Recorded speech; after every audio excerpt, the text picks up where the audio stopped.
Good morning student, this is Ravindra Yogi from Shrinath classes. Please मेरे channel को like और subscribe कीजिए।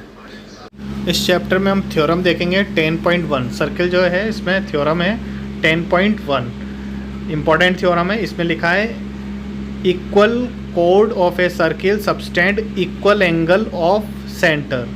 यदि कोई दो इक्वल कोड हैं सर्किल की, सेंटर पर वो इक्वल एंगल बनाती हैं।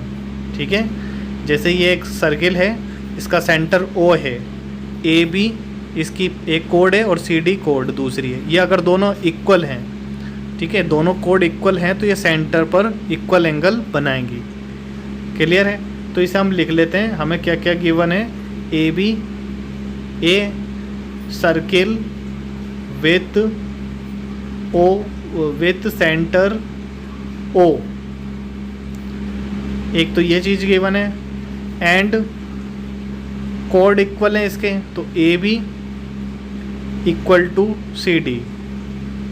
क्लियर है? तो ये जो हमें गिवन था हमने लिख लिया, और हमें प्रूव क्या करना है इसमें, इसे भी नोट कर लेते हैं। हमें ये प्रूव करना है कि ए ओ बी और सी ओ डी पर जो एंगल बनेंगे ये दोनों एंगल इक्वल होंगे। ए ओ डी एंगल और C O D angle equal होंगे, ये हमें इसमें प्रूव करना है। तो इसके लिए इसे हम प्रूफ करेंगे, तो इसे भी लिख लेते हैं हम। क्या प्रूफ करना है? Angle A O B equal to angle C O D, ये हमें प्रूफ करना है। तो देखो, इसको प्रूफ करने के लिए हमें क्या करना पड़ेगा? हमें प्रूफ करने के लिए जो ये दो ट्राइंगल बन रहे हैं, ए ओ बी ये और एक सी ओ डी ये वाला, ये दोनों ट्राइंगल अगर कॉन्ग्रेंस प्रूफ कर देते हैं तो हमारा ये आंसर आ जाएगा, ये हमारा प्रूफ हो जाएगी थ्योरम। तो in triangle A O B and C O D, A O B और सी ओ डी में क्या क्या है? देखो, ए ओ और ओ डी क्या है? ये इसकी रेडियस है तो इक्वल होंगी। A O equal to O D, ये इक्वल होंगी। और ओ बी और ओ सी भी क्या है? रेडियस है, तो ये भी इक्वल होंगी। ठीक है, ये रेडियस है दोनों एक सर्किल की, तो ये इक्वल होती हैं दोनों ट्राइंगल में। और ये दूसरी ओ बी और ओ सी भी क्या है? रेडियस है, तो ये भी इक्वल होगी। इसमें हम यहाँ नोट भी लिख देते हैं कि ये क्या है? रेडियस है, इस कारण से ये इक्वल हुई। क्लियर? Radius of circle. अब देखते हैं इसमें एक साइड, और ये हमें गिवन ही है। क्या गिवन है? ए बी और सी डी।